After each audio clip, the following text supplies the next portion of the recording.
In recent weeks, you can see where we had two dojis respecting this area. Now I know there's slippage, so don't look left. I'm not perfectly aligning this. I just knew that this area was being respected. I notated this weekly level, and I also noticed that price was super bearish.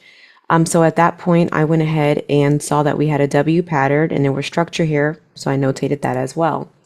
If we go to the daily, you can see where we finally broke out of this consolidation area right around here, excuse me. And I was really happy about that. Now, as we go to the 4 hour, you can see where we got a break and retest. Again, this is good old market structure, so I am going to go down to the 1 hour for you to see it clearly. You can see where we're creating our lower highs, so that was pretty predictable. Just draw your little trend line right here. You're able to identify, again, market structure, bam, structure right here on the 1 hour. Now, go down to the 15-minute. You can clearly see right before NFP, we have a break and retest. It's staying underneath that structure. It's respecting our trend line. It was a key indication that we were going to go down. And remember, I had those weekly levels notated, so it went right to it.